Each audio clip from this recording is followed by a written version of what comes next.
হ্যাঁ, আমার সেপ্টেম্বরে ডেট দিয়েছে আর কি ডক্টর। ওকে। তো এই আর কি। কোল আলো করে আসতে চলেছে প্রথম সন্তান। সোশ্যাল মিডিয়াতে এই খবর শেয়ার করেছেন রাহুল। হবু মা প্রীতির মনের অবস্থা কেমন, কত মাসের অন্তঃসত্ত্বা তিনি? এই সময় ডিজিটাল তার সঙ্গে যোগাযোগ করেছিল, আর তিনি মন খুলে মনের কথা বললেন। হ্যাঁ, আমার সেপ্টেম্বরে ডেট দিয়েছে আর কি ডক্টর। ওকে। তো এই আর কি কাটাচ্ছি বলতে এই যে এখন তুমি ফোন করলে বুঝতেই পারছো ঘুমাচ্ছিলাম।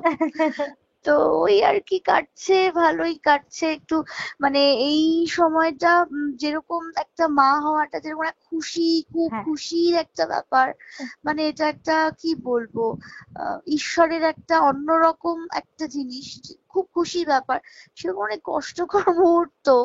তো আবার এই কষ্টটা ভুলে যাচ্ছি বিকজ এতটা সুন্দর একটা এক্সপিরিয়েন্স, এবং যখন কষ্ট হয় মনে হচ্ছে যে দূর হোক, কিন্তু আমার বেবি যেন ভালো থাকে, ও যেন হেলদি ভাবে জন্ম নেয় পৃথিবীতে। এবং এই কষ্টের মধ্যে একটা আলাদা আনন্দ, আলাদা অনুভূতি, যেটা যেটা আমি সত্যি এক্সপ্লেন করতে পারবো না, মারাই যারা আছেন তারা এক্সপ্লেন করতে পারবে। ফ্ল্যাট নেওয়ার পরে আমরা ঢুকিনি, তার আগে আমার এই গুড নিউজটা এসে গেছে।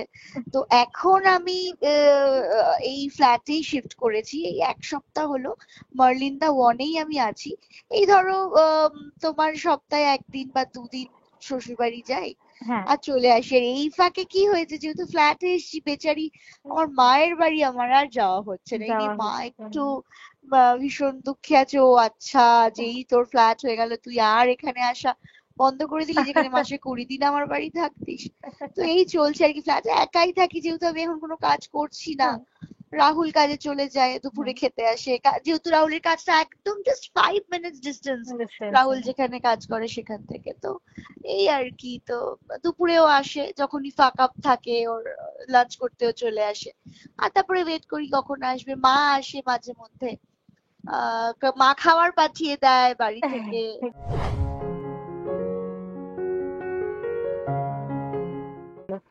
ও এই। কিছু ফিলই করতে পারছে না।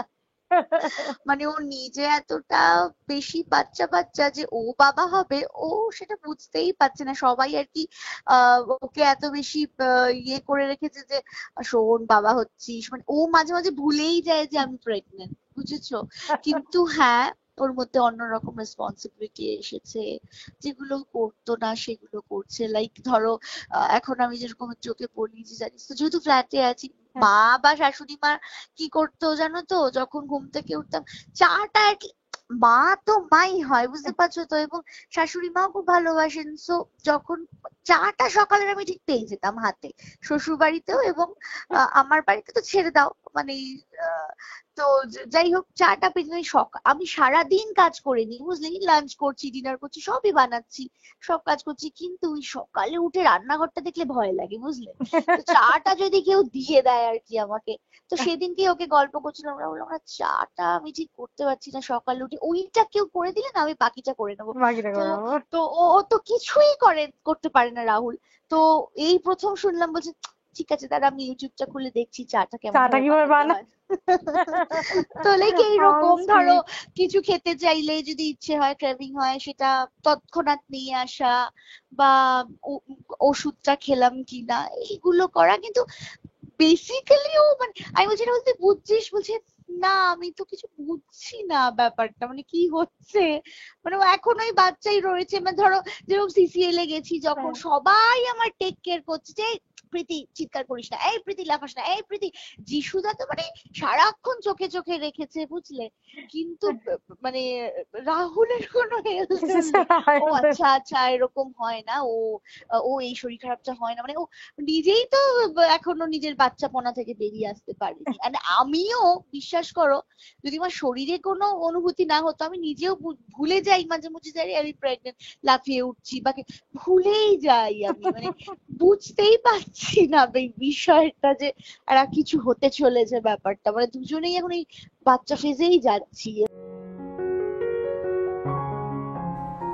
এই সময় ডিজিটাল